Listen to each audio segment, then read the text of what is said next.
இந்த வேளையிலே நம்ம மத்தியில் அருமையான மகள் ஜாய்ஸ் டேனியல் அவர்கள் இருக்காங்க. நமக்கு முன்பதாக வந்து வேத பாடப்பகுதியை வாசிக்கப் போகிறார்கள். 1 கொரிந்தியர் 9வது அதிகாரம் எல்லாரும் எடுத்துக்கொள்வோம். 1 கொரிந்தியர் 9வது அதிகாரம் 16வது வசனத்திலிருந்து 27 வசனங்கள் முடிய வாசிக்கும்படியாக கொடுக்கப்பட்டுள்ள வேத பாடம் 1 கொரிந்தியர் 9ஆம் அதிகாரம் 16லிருந்து 27 முடிய. 1 கொரிந்தியர் 9ஆம் அதிகாரம் 16லிருந்து 27 முடிய. சுவிசேஷத்தை நான் பிரசங்கித்து வந்தும் மேன்மை பாராட்ட எனக்கு இடமில்லை. அது என்மேல் விழுந்த கடமையாயிருக்கிறது. சுவிசேஷத்தை நான் பிரசங்கியாதிருந்தால் எனக்கு ஐயோ. நான் உற்சாகமாய் அப்படி செய்தால் எனக்கு பலன் உண்டு. உற்சாகம் இல்லாதவனாய் செய்தாலும் உக்ரான உத்தியோகம் எனக்கு ஒப்புவிக்கப்பட்டிருக்கிறதே. ஆதலால் எனக்கு பலன் என்ன?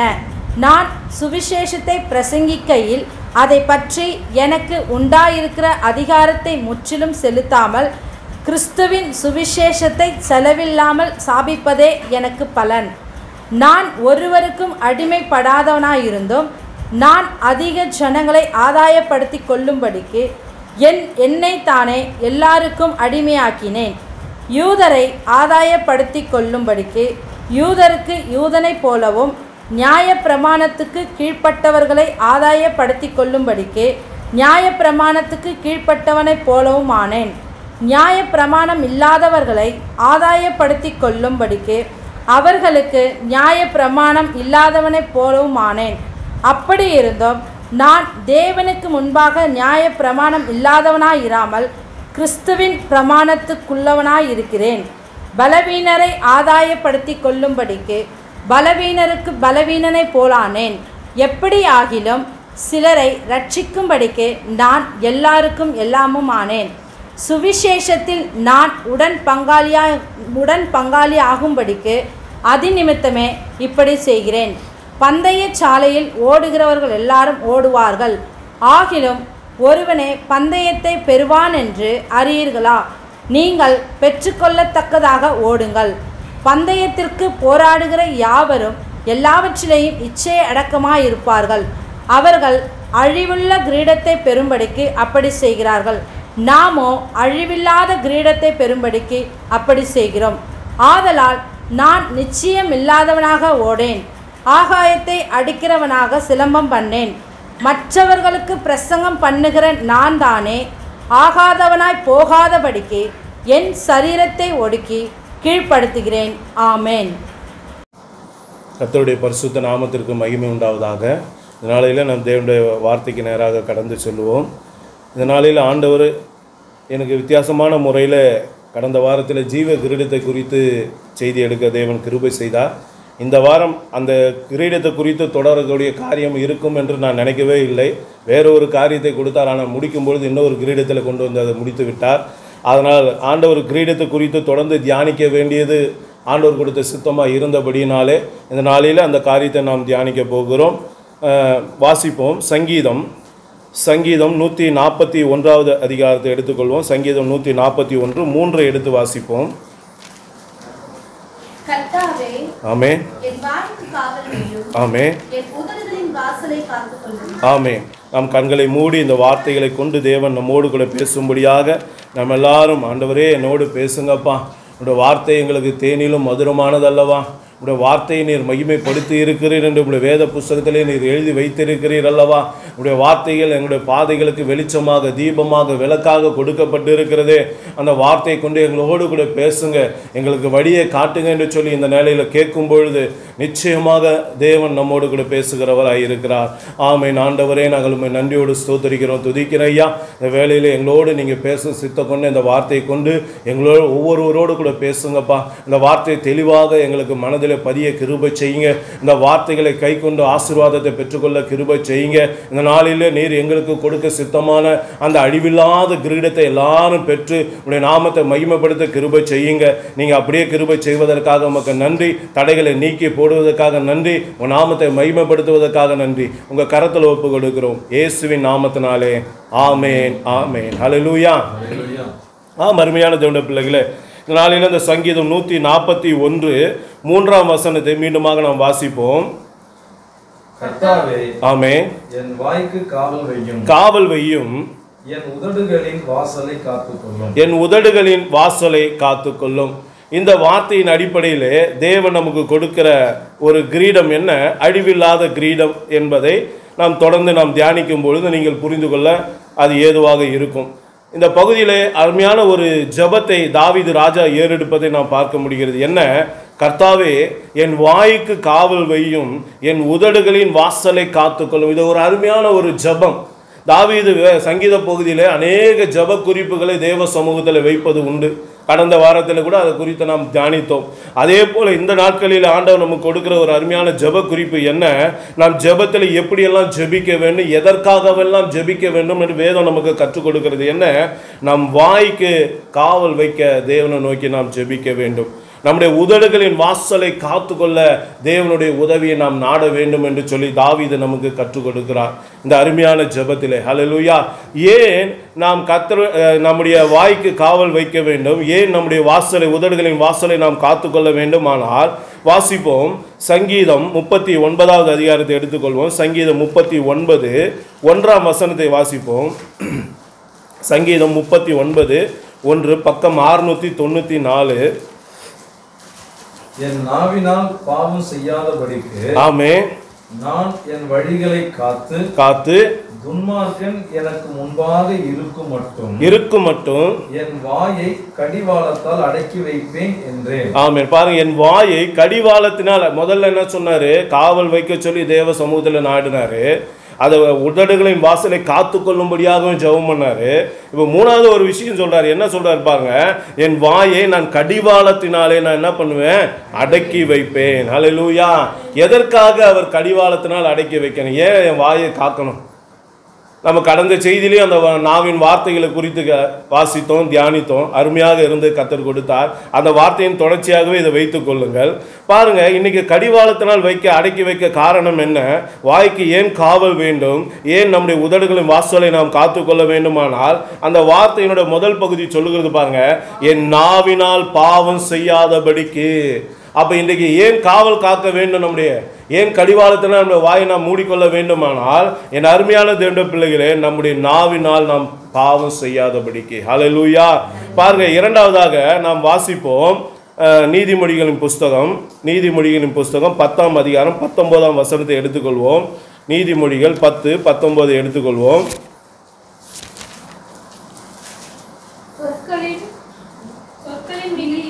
ஆமே, ஆமென். பாருங்க, சொற்களின் மிகுதியில் பாவம் இல்லாமல் போகாது, தன் உதடுகளை அடக்குகிறவனோ புத்திமான். அப்ப இன்னைக்கு நம்ம பேசுகிற அந்த வார்த்தையினால, நாவின் வார்த்தையில என்ன வருது? பாவம் வருது. அது மாத்திரமல்ல, அந்த வார்த்தை, அந்த பாவம் எப்படி வருதுன்னா நாம மிகுதியா பேசுறதுனால. அப்ப இன்னைக்கு காவல் பண்ண வேண்டிய விஷயத்தை ஏன் மையப்படுத்தி தாவீது ஜெபத்தை ஏறெடுத்தாரு? இந்த ஒரு காரணத்துக்காக. ஏன் நம்ம அதிகமா பேசும்போது வேதம் சொல்லுது கண்டிப்பாக பாவம் வந்துடும். அதனால்தான் வேதம் என்ன சொல்லுது? தன் உதடுகளை அடக்குகிறவனோ புத்திமான். அப்ப என்ன பண்றாரு? தேவையில்லாம பேசுறத நம்ம அவாய்ட் பண்ணிக்கணும். ஹல்லேலூயா. அப்ப தேவையில்லாம பேசுறத தேவன் விரும்பல. அதனால தேவன் வேத புஸ்தகத்தில் அந்த காரியத்தை எழுதி வைத்திருக்கிறார். அவர் குறித்து அநேக காரியங்களை வினவினாலும் அவர் எதை மறுத்துறன்னு சொன்னாரா? வேதம் சொல்லுது, அவர் வாய் திறவாத ஆட்டை போல இருந்தார் என்று சொல்லப்பட்டிருக்கிறது. இதை நமக்கு ஆண்டவர் நமக்கு கற்றுக் கொடுக்கிறார். அதனால் இன்றைக்கு இந்த பகுதியின் மூலமாக ஆண்டவர் நமக்கு கொடுக்கிறது, அதிக வார்த்தைகளை பேசக்கூடாது. ஹல்லேலூயா. இது ஒன்று. இரண்டாவதாக நாம் வாசிப்போம் லூக்காவின் புஸ்தகம் 20வது அதிகாரம் 20வது வசனத்தை எடுத்துக்கொள்வோம். லூக்கா 20:20 வாசிப்போம். லூக்கா 20:20, பக்கம் 114. ஆமென். ஆமென். ஆமென். ஆமென். ஆமென். தங்களை உண்மை உள்ளவர்களாய் காண்பிக்கிற வேவுகாரரை அவரிடத்தில் அனுப்பினார்கள். ஆமென். பாருங்க, இரண்டாவதாக சொற்களின் மிகுதியில பாவம் இல்லாமல் போகாது. ஒண்ணு. ரெண்டாவது என்ன சொல்றாரு பாருங்க, நாம பேசும் பொழுது நிச்சயமா நமக்கு என்ன உண்டாகும்? குற்றம் உண்டாகும். ஏசப்பாவையே குற்றம் கண்டுபிடிக்க சில பேர் அனுப்புனாங்கன்னா, அப்போ நாம் பேசும்பொழுது நம்ம வேலை செய்கிற இடத்துல, தொழில் செய்கிற இடத்துல அல்லது மற்ற இடங்களில் உற்றார் உறவினத்தில் பேசும்பொழுது சில நேரங்களிலே நாம் பேச்சில் என்ன உண்டாகும்? குற்றம் உண்டாகும். அப்போ குற்றம் உண்டானா என்ன நடக்கும்? அதன் நிமித்தமாக நம்ம அவங்க என்ன பண்ணுவாங்க? துன்பப்படுத்துறதுக்கு அல்லது வேதனைப்படுத்துறதுக்கு அது ஏதுவாக மாறிவிடும். ஹல்லேலூயா. இன்னைக்கு அநேக தங்களோட வாயினால தான் என்ன பண்ணாங்க? வேதனையை சம்பாதித்துக்கிறாங்க. ஹல்லேலூயா. பாருங்க, இரண்டாவதாக அந்த காரியத்தை பார்த்தோம். மூன்றாவதாக வாசிப்போம். மத்தேயு 22:15 வாசிப்போம். மத்தேயு 22:15 பக்கம் 34. ஆமென். வாசிங்க. அப்பொழுது பரிசேயர் போய் ஆமென். பேச்சிலே அவரை அகப்படுத்தும்படி யோசனை பண்ணி ஆமென். தங்கள் சீசரையும் அவரை பரிசேயர் போய் பேச்சிலே அவரை அகப்படுத்தும்படி யோசனை பண்ணி. நல்லா கவனிங்க. அப்போ பேசும்பொழுது சில நேரம்லாம் நம்ம என்ன பண்ணுவோம்? அகப்பற்றுவோம். கூண்டில் சிக்கின கிளியை போல மாட்டிக்கொள்வோம். சில நேரங்களில் பார்த்தீங்கன்னா அந்த வார்த்தை நிமித்தம் பவுல் அழகா சொல்றாரு, மரித்தோர் உயிர்த்தெழுதல் குறித்த நான் பேசின அந்த ஒரு வார்த்தை நிமித்தமாக இப்போ பவுலை எங்கே எடுத்து போய் வச்சுட்டாங்க? அவனை எடுத்துட்டு போய் ராயனுக்கு முன்பாக நிறுத்தி விட்டாங்க. அப்போ அந்த ஒரு வார்த்தை, அந்த வார்த்தையை சொல்றாரு பவுல் அழுத்தம் திருத்தம். இந்த ஒரே வார்த்தையினால் தான், வேற எந்த காரியத்துக்காக என்ன அவங்க உங்ககிட்ட கொண்டு வந்து நியாயம் தீர்க்க விடலை. எதுக்காக? மரித்தோரின் உயிர்த்தெழுதலை குறித்து நான் பேசின அந்த ஒரு வார்த்தை. அப்போ அந்த ஒரு வார்த்தை பவுல் அங்கே போய் நிறுத்தமே. ஆனால் நாம் பேசுகிற பேச்சில் நாம் அகப்படும் பொழுது அந்த பேச்சு நம்மளை எங்கே கொண்டு போய் நிறுத்தும்? யோசனை பண்ணி பாருங்க. அப்போ இன்னைக்கு பேச்சில் நம்ம கவனமாக இருக்கணும். சொற்களின் மிகுதியில் பாவம் வந்துடும். ரெண்டாவதாக சொற்களை நம்ம அதிகமாக பேசும்பொழுது குற்றம் உண்டாகும். மூணாவதாக நாம் அகப்பட்டு விடுவோம். ஹல்லேலூயா. பாருங்க, இது மாத்திரம் இல்லை. நாலாவது நம்ம போன செய்தியில கேட்ட வசனம் தான். திரும்ப வாசிப்போம். மத்தேயு 12:36-37 வாசிப்போம். மத்தேயு 12:36-37. மனுஷர் பேசும் வீணான வார்த்தைகள் யாவையும் குறித்து ஆமென். நியாய தீர்ப்பு நாளிலே கணக்கு ஒப்புவிக்க வேண்டும் என்று ஆமென். சொல்லுகிறேன். ஆமென். பாருங்க, நல்ல அழகா ஆண்டவர் நமக்கு சொல்றாரு. என்னன்னா, வீணான வார்த்தைகள், மனுஷர் பேசுறோம் வீணான வார்த்தைகள். அப்ப வேல்யூபிளான வார்த்தைகளை பேசுனா வேதம் நமக்கு வேற கணக்கு வைக்கிறது. அதை தான் நம்ம மல்கியா 3ஆம் அதிகாரத்தில் பார்க்கிறோம். கர்த்தருக்கு பயப்படுகிறது குறித்து, கர்த்தருடைய நாமத்துக்கு உரிய காரியங்களை பேசினாலோ தியானிச்சாலோ அதையெல்லாம் அவர் ஞாபக புஸ்தகத்தில் எழுதி வைக்கிறார். அதே போல வீணான வார்த்தைகளை நாம் பேசும்பொழுது வேதம் சொல்லுகிறது, நியாய தீர்ப்பு நாளிலே நாம் என்ன பண்ணுவோம்? கணக்கு ஒப்புவித்தே ஆக வேண்டும். ஹல்லேலூயா. அப்ப இதெல்லாம் என்ன ஆகுது? கவுண்டிங் ஆகுது. அப்போ ஆண்டவர் பார்த்தீங்கன்னா நியாய தீர்ப்பு நாளில் உட்காரும் பொழுது நம்ம குறித்து வேதனைப்படக்கூடிய காரியங்களாக இது மாறி போயிடும். நமக்கும் அது வேதனை கொடுக்கும். நமக்கு நியாய தீர்ப்பில் தேவையில்லாத பேச்சுகளை பேசியிருந்தா, குற்றமுள்ள பேச்சுகளை பேசியிருந்தா, நாம் அகப்படும்படியான பேச்சுகளை பேசியிருந்தா நிச்சயமாக நியாய தீர்ப்பு நமக்கு ஃபேவராக இருக்குமா? யோசிச்சு பாருங்க. கண்டிப்பாக இருக்கவே இருக்காது. அப்போ நம்ம எல்லாத்துலேயும் ஒழுங்காக இருந்து அங்கே போகும்போது தான் நியாய தீர்ப்பில் நம்ம நிற்கவே முடியாது. நம்ம ஜெயிச்சு நம்ம கடந்து செல்ல முடியும். ஹல்லேலூயா. அப்போ ஆண்டவர் இதெல்லாம் நமக்கு எதுக்காக வைத்திருக்கிறார்? உதடுகளின் பேச்சு நமக்கு என்ன கொண்டு வருது? இப்படிப்பட்ட பொல்லாப்பான காரியங்களை நமக்கு கொண்டு வருகிறது. அதெல்லாம் நம்ம ஜாக்கிரதையாக காத்துக்கொள்ள வேண்டும் என்பதை நமக்கு ஆண்டவர் சுட்டி காட்டுகிறார். ஹல்லேலூயா. பாருங்க, அது கீழ் வசனத்தை வாசிப்போம். 37. உன் வார்த்தைகளினாலே ஆமென். நீதிமான் என்று தீர்க்கப்படுவாய், அல்லது உன் வார்த்தைகளினாலே குற்றவாளி என்று தீர்க்கப்படுவாய். ஆமென். பாருங்க, இப்போ நம்முடைய வார்த்தையே நமக்கு என்ன ஆகிப்போச்சு? லாக் ஆகி போச்சு. நம்முடைய வார்த்தை தான் நமக்கு என்ன ஆகி போச்சு? நியாய தீர்ப்புக்கு தேவையான சோர்ஸ் ஆகி போச்சு. அப்போ என்ன ஆகுது? நம்ம பேசுகிற வார்த்தை என்ன ஆகுது? ஒரு நாள் தாவீது கிட்ட சவுலை கொலை பண்ண ஒருத்தர் வரார். இந்த மாதிரி தாவீது சவுல் என்ன பண்ணார்? கத்தியை வச்சுக்கிட்டு நட்டு வச்சுட்டு அது மேலே விழுந்து அவர் தற்கொலை பண்ணிக்க முயற்சி பண்ணார். ஆனாலும் அவர் உயிர் போகலை. உடனே சவுல் பக்கத்தில் இருக்கிறவரை கூப்பிட்றாரு. கூப்பிட்டு, என் உயிர் போல, எனக்கு ரொம்ப வேதனையாக இருக்குது, நீ பட்டயத்தை எடுத்து என்னை கொண்டு போடுன்னு சொல்கிறாரு. அவர் மறித்துடுவாருன்னு தெரிஞ்சு, பழைக்க மாட்டார் தெரிஞ்சு, இவர் என்ன பண்ணுறாரு? கத்தி எடுத்து தலையை வெட்டிட்டேன்னு சொல்லிட்டு தாவீதுக்கு தகவல் கொடுக்குறாரு. உடனே தாவீது என்ன சொல்கிறாரு? உன் வாயின் வார்த்தையின்படியே உன் வாயின் வார்த்தையை உனக்கு விரோதமாக தீர்ப்பு சொல்லுதுன்னு சொல்லிட்டு அந்த நல்ல செய்தின்னு சொல்ல வந்தவனை தாவீது என்ன பண்ணார்? கொன்னுட்டார். அப்போ என்ன அங்கே என்ன சொல்ல வராரு? அங்கே சவுல் யார்? கர்த்தரால் அபிஷேகம் பண்ணப்பட்ட ஒரு தேவ மனிதன். அவனை கொல்றதுக்கு உனக்கு எப்படி உன் கை துணிஞ்சது? நீ எப்படி உனக்கு துணிவு வந்தது? அப்படின்னு சொல்லி தான் நியாயம் தீர்க்கப்படுறார். அப்போ இங்கே எதை காட்டுது? உன் வார்த்தை எப்படி இருக்குது? உன் வார்த்தை, பேசுகிற வார்த்தை எப்படி இருக்குது? அந்த வார்த்தையினால தான் இன்னைக்கு நாம் நியாயம் தீர்க்கப்படுறோமா அல்லது நீதிமானாக இருக்கிறோமா அல்லது குற்றவாளியாக இருக்கிறோமான்றது வார்த்தைகளின் மூலமாக நாம் அறியப்படுகிறோம். அல்லேலூயா. நல்ல மரம் எப்படி நல்ல கனிகளை கொடுக்கிறதோ, கெட்ட மரம் எப்படி கெட்ட கனிகளை கொடுக்குதோ, அதே போல நல்ல வார்த்தைகளை பேச தேவன் நம்மை அழைக்கிறார். அல்லேலூயா. பாருங்க, இதனால என்ன நடக்குது வாசிப்போம். சங்கீதம் 59 12ஆம் வசனத்தை எடுத்துக்கொள்வோம். சங்கீதம் 59 12. சங்கீதம் 59 12 பக்கம் 706. அவர்கள் உதடுகளின் பேச்சு ஆமே அவர்கள் வாயின் பாவமாய் இருக்கிறது. ஆமே. பாருங்க, உதடுகளின் பேச்சு என்னவாகி போச்சு? இப்போ வாயின் பாவமாகி போச்சு. இப்போ இந்த வாயின் பாவம் நமக்குள்ள வந்த உடனே அது என்னத்தை நமக்கு கொண்டு வருதுன்னா, சங்கீதம் 38வது அதிகாரம் 3ஆம் வசனத்தை வாசிப்போம். சங்கீதம் 38:3 வாசிப்போம். கோபத்தினால் ஆமே என் மாம்சத்தில் ஆரோக்கியம் இல்லை. நல்லா கவனிங்க, உதடுகளின் பேச்சினால வந்த பாவத்தை நிமித்தமாக, வாயின் பாவத்தை நிமித்தமாக என்ன வருது? என் எலும்புகளில் சௌக்கியம் இல்லை. அப்ப இன்னைக்கு நாம ஆரோக்கியம் இல்லாம போகிறதுக்கு ஒரு காரணம் என்ன? நம்முடைய வாயின் பாவங்க. அல்லேலூயா. அப்ப இன்னைக்கு வாயின் வார்த்தைகளினால கூட நமக்கு வியாதி வரும். எனக்கு இப்படி ஆயிரும் அப்படின்னு நீங்க சொன்னீங்கன்னா, நீங்கள் நல்ல வார்த்தைகளை பேசினா அது உங்களுக்கு நன்மையாக பலிக்கும். அதுதான் வேதம், அதுதான் விசுவாச அறிக்கை. ஆபிரகாமுக்கு ஆண்டவர் 75 வயதில் குழந்தையை தருவன் வாக்கு கொடுத்தாரு.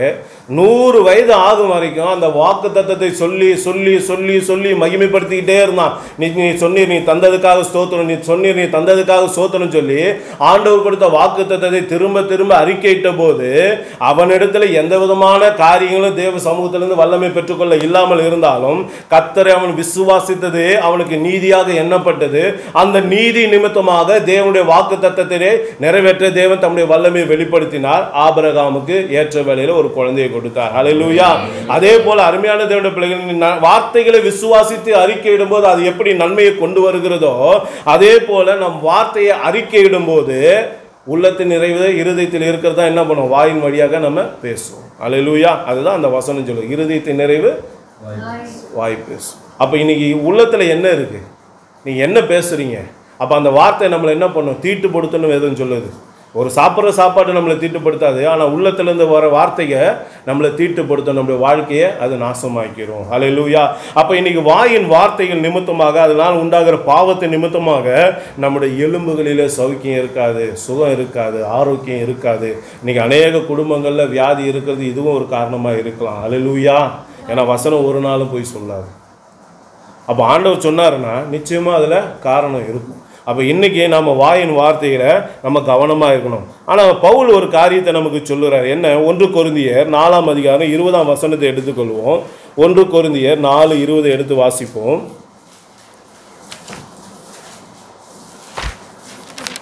1 கொரிந்தியர் 4:20.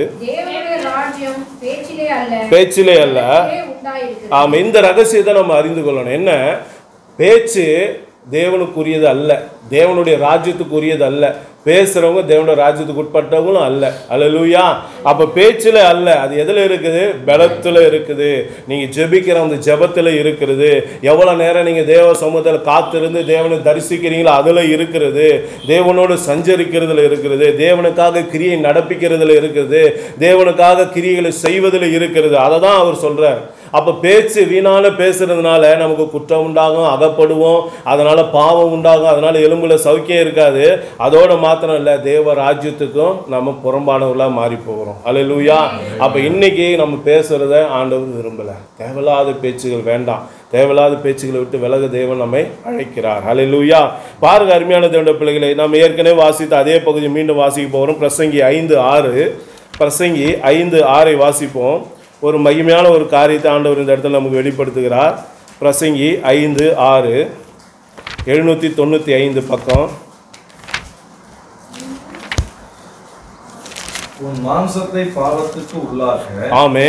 உன் வாய்க்கு இடம் கூடாதே. வாய்க்கு இடம் கூடாதே.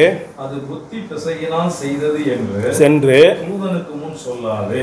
சொல்லாதே. தேவன் உன் வார்த்தைகளினாலே கோபம் கொண்டு. நல்லா கவனி. உன் வார்த்தைகளினாலே கோபம் கொண்டு உன் கைகளின் கிரியை அழிப்பானே. உன் கைகளின் கிரியை அழிப்பானே. இந்த வார்த்தை நல்லா கவனி. உங்கள் கைகளின் கிரியையை அவர் என்ன பண்ணுவாரு? அழிப்பாருன்னு சொல்றாரு. அப்போ வேதத்துல யோசபாத்தை குறித்து ஒரு வார்த்தை இருக்குது. என்ன? நீங்க வாசிங்க. 2 நாளாகமும் 20:37 எடுத்துக்கொள்வோம். 2 நாளாகமும் 20:37 நான் வாசிக்கிறேன் பாருங்க. மரேசா ஊரானாகிய தொதாவின் குமாரனான எலியேசர் யோசபாத்துக்கு விரோதமாக தீர்க்க தரிசனம் சொல்லி, நீர் அகசியாவோடே கூடிக்கொண்டபடியினால் கர்த்தர் உம்முடைய கிரியைகளை முறித்து போட்டார் என்றான். ஒரு தீர்க்கதரிசி யோசபாத்துக்கு விரோதமாக ஒரு தீர்க்க தரிசனம் என்ன சொல்றாரு? அவர் என்ன பண்றாரு? கர்த்தருக்கு விரோதமான ஒரு மனுஷனோடு இந்த யோசபாத்து தோழமை வைத்து கொண்டபடினாலே, அவனோடு கூடி கொண்டபடினாலே, தேவன் ஏற்கனவே ஒரு வாட்டி எச்சரித்தும் கீழ்ப்படியாம திரும்பவும் அதே காரியத்தை தொடர்ச்சியா செய்யறபடினாலே யோசபாத்தினுடைய கிரிகளை அவர் முடித்து போட்டார் என்று வேதம் சொல்லுகிறார். அவன் என்ன செஞ்சான்? கப்பல் செஞ்சிருந்தான், வியாபாரத்துக்காக கப்பல் செஞ்சான். அந்த கப்பலை தேவன் உடைச்சு போட்டார். எதனால? அவன் தகாதவனிடத்துல ஒரு தோழமை வைத்து கொண்டபடினா. அதே போல அருமையான தேவனுடைய பிள்ளைகளே, இன்னைக்கு நாம் வார்த்தைகளை கவனமாக கையாள நாம் பழகாவிட்டால், வார்த்தைகளை எங்க பேசணுமோ அங்க பேசணும், எங்க பேசக்கூடாதோ அங்க பேசக்கூடாது, தேவையில்லாத வார்த்தைகளை பேசக்கூடாது, மிகுதியை பேசக்கூடாது. அப்ப இந்த காரியங்களெல்லாம் நம்ம கவனிக்காம நம்ம பேசுகிற பிள்ளைகளா இருந்தா, யோசபாத்துக்கு எப்படி தேவன் நம்முடைய கிரியைகளை அழித்து போட்டாரோ அதே போல நம்முடைய கிரியைகளை அழித்து போடுவார். நம்முடைய வேலையை எடுத்து போடலாம், அல்லது நம்முடைய தொழிலை எடுத்து போடலாம், அல்லது ஒரு தொழிலில் ஏதாவது ஒரு காரியம் நம்ம எதிர்பார்த்த ஒரு காரியத்தை முடக்கி போட வாய்ப்பு இருக்கிறது. அதை தான் வேதம் சொல்லுகிறது. ஏன்னா தேவ கோபாக்கணையினுடைய விளைவு அது. அப்போ உன் கிரியைகளை அவர் அழித்து போடுவாருன்னு சொன்னா, அப்போ இன்னைக்கு யோசனை பண்ணி பாருங்க. நல்லா போயிட்டே இருக்கு நம்முடைய வாழ்க்கையில, திடீர்னு ஏன் ஒரு போராட்டம் வருது? இந்த காரியமா இருக்கலாம். ஒரு நல்ல தொழில் போயிட்டே இருக்கு, திடீர்னு ஒரு நஷ்டம் வருது, இந்த காரியமா இருக்கலாம். நம்ம தியானம் பண்ணி பார்க்கணும். ஏன்னா வேத வார்த்தை தான் நமக்கு விளக்கு. அப்போ எந்த காரியத்தில் நம்ம இடறி இருக்கிறத நம்ம சுட்டி காட்டும் போது நம்ம அதை பெற்றுக்கொண்டு நம்ம வழிகளை சரிப்படுத்தி கொள்ள வேண்டும். அல்லேலூயா. அப்போ இன்னைக்கு கிரியைகளை முறித்து போடுவதற்கு ஒரு காரியமாக நம்முடைய வாயின் வார்த்தைகள் அமைகிறது. இரண்டாவதாக, இது பூமிக்குரிய கிரியை, ஆவிக்குரிய கிரியையும் தேவன் அழித்து போட வாய்ப்பு உள்ளது. என்ன? வாசிப்போம். வெளிப்படுத்தின விசேஷம் 22:12 வசனத்தை எடுத்துக்கொள்வோம். வெளிப்படுத்தின விசேஷம் 22:12 பக்கம் 355. வருகிறேன். ஆமென். ஆமென். நல்லா கவனிங்க. அவனவனுடைய கிரியைகள் இந்த பூமியில யோசபாவுக்காக நீங்க என்னென்ன கிரியைகள்லாம் நடப்பிச்சீங்களோ அந்த கிரியைகளுக்கு ஏற்ற பலனோட யோசபா என்ன பண்றாரு? சீக்கிரமாய் வருவேன்னு வாக்கு கொடுத்திருக்கிறார். அப்படி வரும்பொழுது அந்த கிரியைக்கேற்ற பலனை நீங்க அனுபவிக்கணும் இல்லையா? அதுதானே தேவனுடைய மகிமை. அதுதானே நாம தேவனுக்காக இந்த பூமியில பட்ட எல்லா பிரயாசத்துக்கு உண்டான ஆசீர்வாதம். ஆனா இங்க என்ன நடக்குதுன்னா, நம்முடைய வாயின் வார்த்தைகளானது தேவனுக்கு கோபத்தை மூட்டும் பொழுது அவர் என்ன பண்றாரு? கிரியைகளை அழித்து போடுறாரு. அப்ப கிரியை போயிடுச்சுன்னா பலன் எப்படி கிடைக்கும்? யோசிச்சு பாருங்க. அப்போ ஆண்டவருக்காக நான் நல்லா ஓடி இருப்போம், நல்லா தேவனுக்காக பிரயாசப்பட்டிருப்போம், பவுலை போல ஓடி இருக்கலாம், பவுலை போல ஜீவனையும் பார்க்காம ஆண்டவருக்காக செஞ்சிருக்கலாம், என்ன காரியத்தை ஒன்றா செஞ்சிருக்கலாம். ஆனால் ஒரே ஒரு நாள் பேசின வார்த்தை என்ன ஆகி போகுது? அப்போ பெரிய மகிமை வர வேண்டிய இடத்துல நமக்கு என்ன வரும்? ஒன்றுமே இருக்காது. அல்லேலூயா. அப்போ பரலோகத்தில் எங்கே ஒரு காரியத்தையும் சுதந்திரித்து கொள்ள முடியாது. தேவனிடத்தில் பிரதிபலனை நம்ம பெற்றுக்கொள்ளவே முடியாது. அப்போது இன்னைக்கு வாயின் வார்த்தைகள் பூமிக்குரிய கிரியைகளையும் நம்முடைய கையின் கிரியைகளையும் அழித்து போடுது. பரலோகத்தில் நமக்காக பிரயாசப்பட்டு ஓடி ஓடி நம்ம கர்த்தருக்காக செய்த அந்த கிரியைகளோட பலனை பெற்றுக்கொள்றதே அது என்ன பண்ணுது? தடை பண்ணுகிறது. அல்லேலூயா. அதில் இன்றைக்கு வாயின் வார்த்தையில் நாம் கவனமாக இருக்கணும். அதனால தான் யோபு புஸ்தகத்தில் இப்படியாக சொல்லப்பட்டு இருக்குது. யோபு 2:10 வாசிப்போம். யோபு 2:10 பக்கம் 635. இன்றைக்கு எந்த தரிசனம் நமக்கு தேவை? யோபை போல நம்மளை குறித்து வேதம் எழுத சொல்லணும். 635 பக்கம் யோபு. ஆமே. நீ பைத்தியக்காரி பேசுகிறது போல பேசுகிறாய். தேவன் கையிலே நன்மையை பெற்ற நாம் தீமையை பெற வேண்டாமோ என்றான். நல்லா கவனிங்க. எல்லாவற்றிலும் யோபு தன் உதடுகளினால் பாவம் செய்யவில்லை. இவை எல்லாவற்றிலும் யோபு தன் உதடுகளினால் பாவம் செய்யும். அப்ப இன்னைக்கு நம்மளை குறித்து அப்படி எழுதப்படணும். நான் பாவம் செய்யவில்லை, தன் உதடுகளினாலே தன்னுடைய வாயினாலே பாவம் செய்யவில்லைன்னு சொல்லிட்டு நம்மளை குறித்து எழுதப்படணும். அல்லேலூயா. அப்போ இன்னைக்கு வாயின் வார்த்தைகளை கவனமாக நம்ம இருக்கணும். அல்லேலூயா. இரண்டாவதாக, ஏன் நாம் கடிவாளத்தினால் நம்முடைய வாயை கட்டி போட வேண்டுமானால் வாசிப்போம். யாக்கோபுடைய புஸ்தகம் 3வது அதிகாரம் 3ஆம் வசனத்தை எடுத்துக்கொள்வோம். யாக்கோபு 3:3 எடுத்துக்கொள்வோம். பக்கம் 314. பாருங்கள், ஆமென். இவைகள் நமக்கு கீழ்ப்படியும்படிக்கு அவைகளின் வாய்களில் கடிவாளம் போட்டு ஆமென். அவைகளுடைய முழு சரீரத்தையும் திருப்பி நடத்துகிறோம். ஆமென். அடுத்ததா யாக்கோபு 3:3. ஓகே, இதுதான்.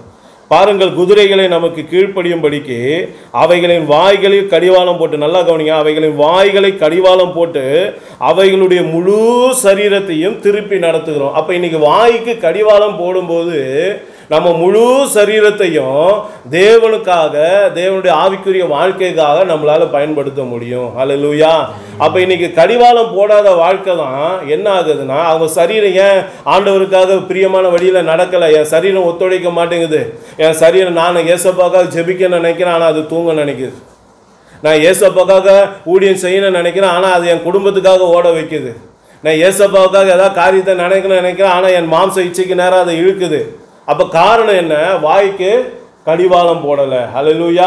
ஒரு குதிரைக்கு வாய்க்கு கடிவாளம் போடும்போது அது முழு சரீரத்தையும் அதை ஓட்டுகிறவன், அதை இயக்குகிறவனுக்கு ஏற்றாற் போல நடத்த முடியுமே. ஆனால் அருமையான தேவனுடைய பிள்ளைகளை, நம்முடைய வாய்க்கு கடிவாளம் போடும்பொழுது நம்முடைய முழு சரீரத்தையும் தேவனுக்கு பிரியமான வழியிலே நாம் நடத்த முடியும். அல்லேலூயா.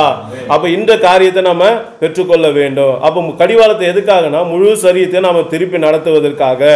1 கொரிந்தியர் 9ஆம் அதிகாரம் 27ஆம் வசனத்தை நாம் எடுத்துக்கொள்வோம். 1 கொரிந்தியர் 9:27 வாசிப்போம். மற்றவர்களுக்கு பிரசங்கம் பண்ணுகிற நான் தானே ஆமென். ஆகாதவனாய் போகாதபடிக்கு என் சரீரத்தை ஒடுக்கி கீழ்ப்படுத்துகிறேன். ஆமென். பாருங்க, என் சரீரத்தை ஒடுக்கி கீழ்ப்படுத்துகிறேன். யாரை பார்த்து சொல்றாங்க? மற்றவர்களுக்கு பிரசங்கம் பண்ணுகிற நான் தானே ஆகாதவனாய் போகாதபடிக்கு. அப்ப பிரசங்கம் பண்ற ஆட்கள் அப்படின்னு சொல்லி இங்க போட்டுக்கிறத பார்த்த உடனே நம்ம எல்லாருக்கும் ஒன்று தோணும், என்னென்ன, ஓ பாஸ்டர்ஸ், ஊழியம் செய்கிற ஆட்களுக்கு அப்படின்னு இல்லை. ஆனால் அப்படி இல்லை. அந்த அதிகாரத்தில் 16ஆம் வசனத்தை வாசிங்களேன். சுவிசேஷத்தை நான் பிரசங்கித்து வந்தோம். ஆமென். மேன்மை பாராட்ட எனக்கு இடம் இல்லை. அது என் மேல் விழுந்த கடமையாய் இருக்கிறது. இப்போ சொல்லுங்க, சுவிசேஷத்தை பிரசங்கிக்கிறது யார் மேல் விழுந்த கடமை?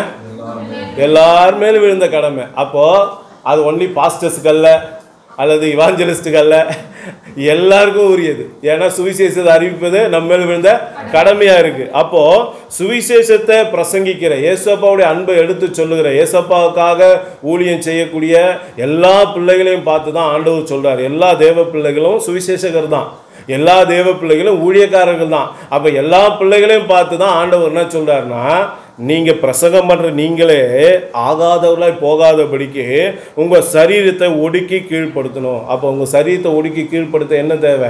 கடிவாளம் தேவை. அல்லேலூயா. அப்ப அந்த கடிவாளம் நமக்குள்ள இருக்கும்போது நமக்கு என்ன நடக்குதுன்னா, நம்ம சரீரத்தை நம்ம கட்டுப்பாட்டுக்குள்ள கொண்டு செல்ல முடியும். அல்லேலூயா. அதே அதிகாரம் 9ஆம் அதிகாரம் 25வது வசனத்தை வாசிப்போமே. பந்தயத்திற்கு போராடுகிற யாவரும் எல்லாவற்றிலேயும் இச்சை அடக்கமாய் இருப்பார்கள். அவர்கள் அழிவுள்ள கிரீடத்தை பெரும்படிக்கு அப்படி செய்கிறார்கள். நாமோ அழிவில்லாத கிரீடத்தை பெரும்படிக்கு அப்படி செய்கிறோம். ஆமே. பாருங்க, செய்தியோட தலைப்பு வந்துச்சு, அழிவில்லாத கிரீடம். அப்போ இன்னைக்கு அந்த அழிவில்லாத கிரீடத்தை நாம பெறணும்னா, பாருங்க, பந்தய சாலையில ஓடுறவங்களாம் என்ன பண்ணுவாங்களாம், எல்லாவற்றிலேயும் இச்சை அடக்கமா இருப்பாங்க. அந்த வார்த்தை நல்லா கவனிங்க, எல்லாவற்றிலேயும். அப்போ இச்சை அடக்கன்றது மாம்ச இச்சையை மாத்திரம் இல்லை, கண்களின் இச்சையை மாத்திரமல்ல, ஜீவனத்தின் பெருமையை மாத்திரமல்ல, இன்னைக்கு எந்தெந்த காரியத்தெல்லாம் தேவனுக்கு பிரியம் இல்லாமல் நமக்கு எண்ணங்கள் தோன்றுதோ அது எல்லாமே இச்சை தான். தேவன் நமக்கு கொடுக்காத ஒரு விஷயத்தின் மேலே, தேவன் நமக்கு அனுமதிக்காத ஒரு விஷயத்தின் மேலே, தேவன் நமக்கு கொடுக்க விரும்பாத ஒரு விஷயத்தின் மேலே நமக்கு ஒரு எண்ணம் தோணுமே ஆனால் அது வேத வசனத்தின்படி பார்த்தீங்கன்னா இச்சை. அப்போ அந்த இச்சை நமக்குள்ளே தோன்றுது. அப்போ இந்த எல்லாவற்றையும் நம்ம என்ன எப்படி இருக்கணும்னா, இச்சை அடக்கம் உள்ளவர்களாக இருக்கணும். அப்போ இந்த இச்சை அடக்கம் நமக்கு எப்படி வரும்? வாய்க்கு நம்ம கடிவாளத்தை போடும்பொழுது நம்முடைய முழு சரீரத்தையும் நம்மளால் என்ன பண்ண முடியும்? எல்லாவற்றிலையும் இச்சை அடக்கம் உள்ளவர்களாக இருக்க முடியும். அப்படி இருக்கும்போது நமக்கு என்ன கிடைக்குமா? அழிவில்லாத கிரீடம் கிடைக்கும். அல்லேலூயா. அப்போ இந்த அழிவில்லாத கிரீடத்தை கொடுப்பதற்காக தான் தேவன் என்ன பண்றாரு? நமக்கு வாய்க்கு கடிவாளம் போட சொல்றாரு. அல்லேலூயா. கலாத்தியர் 5ஆம் அதிகாரம் 24வது வசனத்தை எடுத்துக்கொள்வோமே. கலாத்தியர் 5:24, பக்கம் 262, கலாத்தியர் 5:24.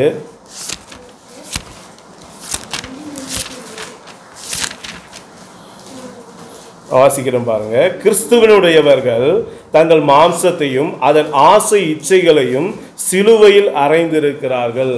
அப்ப இன்னைக்கு நம்ம ஒரு விஷயத்தை கவனிக்கணும். என்ன அப்படின்னா, நமக்கு எந்த காரியத்தை குறித்து ஒரு ஆசை எழும்புது அல்லது ஒரு இச்சை எழும்புது அப்படின்னா, வசனம் சொல்லுது அதை அறைந்து விட்டவர்கள் தான் கிறிஸ்தவங்க.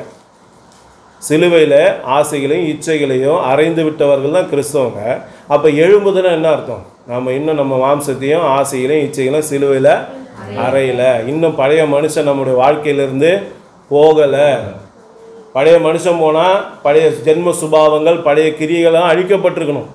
அப்போ ஏசப்பாவை ஏற்றுக்கொள்றதுக்கு முன்னாடி நம்முடைய வாழ்க்கையில் என்னென்ன காரியங்கள் இருந்ததோ, எப்படிப்பட்ட சுபாவங்கள் இருந்ததோ, எப்படிப்பட்ட விருப்பங்கள் இருந்ததோ, எப்படிப்பட்ட காரியங்கள் கிரியைகள் இருந்ததோ, அது இன்றைக்கும் நம்முடைய வாழ்க்கையில வெளிப்படுமே. ஆனால் இன்னும் நாம் ஏசப்பாவுக்குள்ளாக நம்ம இன்னும் சிலுவையில் அறையப்பட ஒப்பு கொடுக்கல. இன்னும் முழுமையான மனம் திரும்புதலுக்குள்ளே வரலை. அப்போ மெய்யான மனம் திரும்புதல் இல்லைன்னா எப்படி தேவ ஆசீர்வாதத்தை பெற்றுக்கொள்ள முடியும்? யோசனை பண்ணி பாருங்க. அப்போ நீங்கள் பழைய கோபம் நமக்குள்ளே வருதுன்னா, பழைய ஜென்ம சுபாவங்கள் நமக்குள்ளே வருதுன்னா, பழைய எரிச்சல்கள் நமக்குள்ளே வருதுன்னா, பழைய பாவங்கள் நம்மளை இன்னும் பின்தொடருதுன்னா, வேதம் சொல்லுது நம்ம இன்னும் முழுமையாக ஏசப்பாவுக்குள்ளே வரல, இன்னும் நம்ம பூரணமாக மனம் திரும்பலை. அப்போ இன்னும் நம்ம சிலுவையில் இன்னும் அடிக்காமல் இருக்கிறோம். அப்போ யோசனை பண்ணி பாருங்க. அப்போ ஆசை இச்சைகளையும் கிறிஸ்தவர்கள் என்ன பண்ணியிருப்பாங்க? சிலுவையில் அறைந்து இருப்பார்கள். அல்லேலூயா. ஆதலால் அருமையான தேவனுடைய பிள்ளைகளே, முதல்ல கடிவாளத்தெல்லாம் நம்ம அடக்கி வைக்கும் போது முழு சரீரத்தையும் இச்சைகள் நம்மை ஆளாதபடிக்கு, உலக காரியங்கள் நம்மை ஆளாதபடிக்கு தேவனுக்கு பிரியமான வழியில் நடத்த முடியும். இரண்டாவதாக ஒரு காரியத்தை செஞ்சால் நாம் இந்த சரீரத்தினுடைய காரியங்கள் இச்சையை நம்ம அடக்க முடியும். என்ன வாசிப்போம்? அதே கலாத்தியர் 5:16 வாசிங்க. இரண்டாவது ஒரு ஆலோசனை அந்த தேவன் கொடுக்கிறார். 5:16 கலாத்தியர். ஆமே. நான் சொல்லுகிறது என்னவென்றால், ஆவிக்கேற்றபடி நடந்து கொள்ளுங்கள், ஆவிக்கேற்றபடி நடந்து கொள்ளுங்கள், அப்பொழுது மாம்ச இச்சையை நிறைவேற்றாதிருப்பீர்கள். ஆமே. நல்லா பாருங்க. ரெண்டாவது ஆலோசனை, கடிவாளத்தினால போடும்பொழுது முழு சரீரத்தையும் நம்ம என்ன பண்ணலாம்? நம்ம கட்டுப்பாட்டுக்குள்ளே கொண்டு வர முடியும். ரெண்டாவதா அவர் ஆலோசனை கொடுக்குறாரு. என்ன? நாம் ஆவிக்கேற்றபடி நடந்து கொண்டா அப்போ நம்ம என்ன பண்ண மாட்டோம்? மாம்ச இச்சைகளை நிறைவேற்ற மாட்டோம். அப்போ மாம்சம் விரும்புகிற காரியங்களை நம்ம நிறைவேற்றாமல் இருக்கணும்னா நாம் செய்ய வேண்டியது என்ன? ஆவிக்குரிய காரியங்களை செய்ய வேண்டும். அல்லேலூயா. ஆவிக்குரிய விதத்தில் பாடல்களை பாடணும், ஆவிக்குரிய விதத்தில் ஜெபிக்கணும், ஆவிக்குரிய விதத்தில் தேவனோடு சஞ்சரிக்கணும், வேதத்தை வாசிக்கணும், தேவனோட சமூகத்தில் தனித்து ஜெபிக்கணும், தேவனோடு பழகி சமாதானமாக இருக்கணும், தேவனோட கரம் பிடித்து நடக்க பழகணும், ஊழியத்தை செய்யணும், ஆண்டவருடைய அன்பை அடுத்தவங்களுக்கு எடுத்து சொல்லணும். இதெல்லாம் நீங்கள் செய்ய செய்ய செய்ய மாம்சத்தின் கிரிகளை ஒன்றும் இல்லாமல் அழிக்கப்படும். அல்லேலூயா. அப்போ ஆவிக்குரிய வாழ்க்கையில் நாம் நடக்கலைன்னா இது என்ன ஆகும்? மேலும் எப்படி அந்த வசனம் சொல்லுது பாருங்க. மாம்சம் ஆவிக்கு விரோதமாக, அந்த கீழ் வசனம் சொல்லுது பாருங்க. மாம்சம் ஆவிக்கு விரோதமாகவும் ஆவி மாம்சத்துக்கு விரோதமாக இச்சிக்கிறது. நீங்கள் செய்ய வேண்டும் என்று இருக்கிறவைகளை செய்யாதபடிக்கு இவைகள் ஒன்றுக்கொன்று விரோதமாக இருக்கிறது. அப்போ இவைகளை நாம் செய்யணும்னா, ஆவிக்குரிய வாழ்க்கையில் நம்ம வளரணும் அப்படின்னா நாம் செய்ய வேண்டிய ஒரே விஷயம் என்ன? ஆவிக்கேற்றபடி நம்ம நடந்து கொள்ளணும். தேவ சமூகத்தில் தேவன் கொடுத்த வார்த்தையின்படியாக நம்ம கீழ்ப்படிந்து நடக்கும் பொழுது நாம் மாம்ச இச்சைகளை நிறைவேற்றாத இருப்போம். அல்லேலூயா. அப்போ அழிவில்லாத கிரீடத்தை நாம் பெற்றுக்கொள்ள முடியும். இந்த இரண்டு காரியங்களை தான் ஆண்டவர் நமக்கு சொன்னார். ஒன்று எதுக்காகனா, வாயின் வார்த்தைகளை நம்ம காத்துக்கொள்ளணும். ரெண்டாவதாக கடிவாளத்தை நம்ம போட்டு நம்ம என்ன பண்ணணும்? நம்முடைய முழு சரீரத்தை கட்டுக்குள்ளே கொண்டு வரணும். அல்லேலூயா. அப்போ இந்த இரண்டு காரியங்களை நம்ம செய்யும் பொழுது, இந்த வாயின் பாவங்களுக்கு நம்ம விலக்கி காத்து கொள்ளும் பொழுது நிச்சயமாக தேவன் நமக்கு அழிவில்லாத கிரீடத்தை கொடுப்பார். அல்லேலூயா. நம்ம அப்படியே கண்களை மூடுவோம், கேட்ட வார்த்தைகளை மனதில் கொண்டு வருவோம்.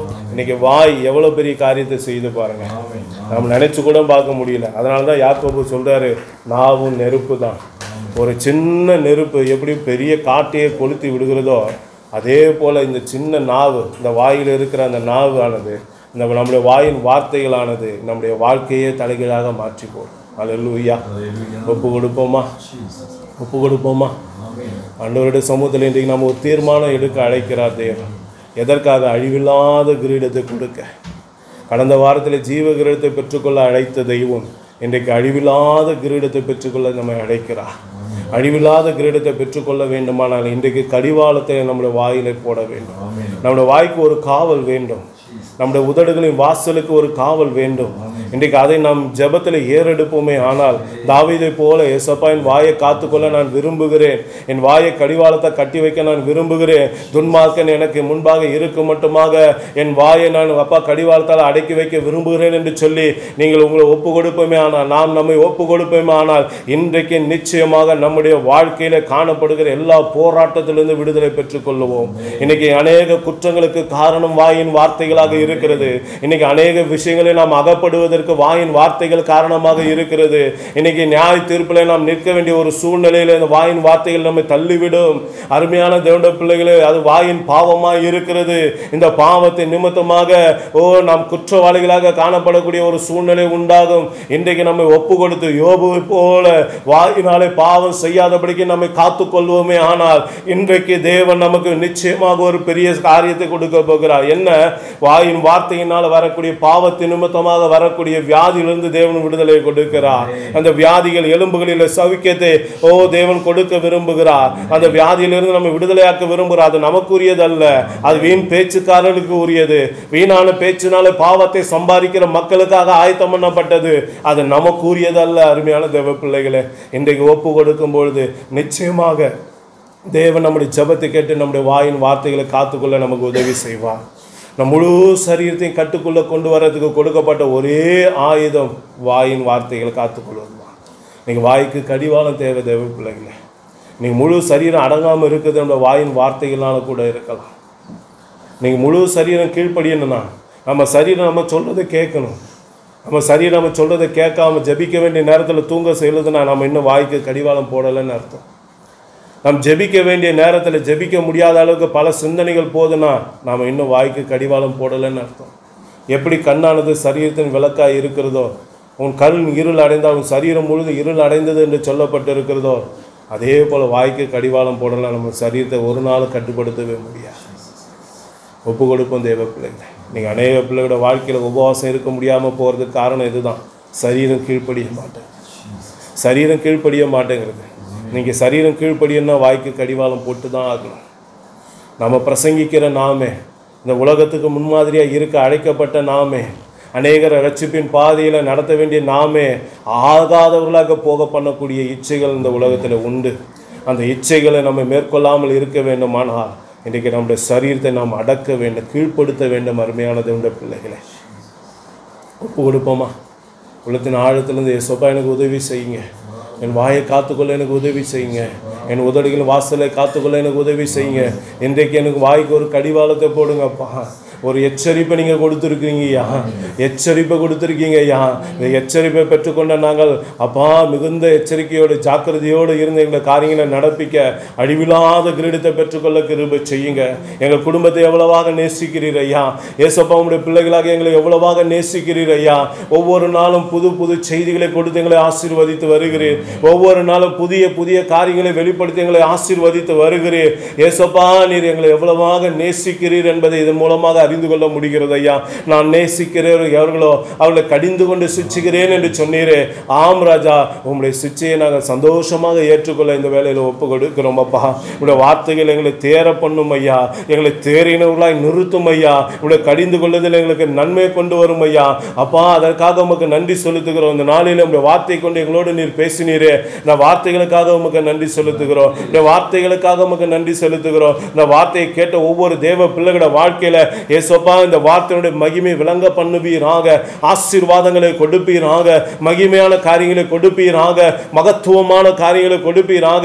இதுவரைக்கும் எங்களுடைய வாழ்க்கையில் இப்படிப்பட்ட காரியங்கள் இருந்தாலும் இன்றைக்கு நம்முடைய வார்த்தையின்படி கீழ்ப்படிந்து நடந்து எங்களை அது காரியத்துக்கு என்று விலக்கி காத்துக்கொள்ள ஒப்பு கொடுக்கிறோம் அப்பா.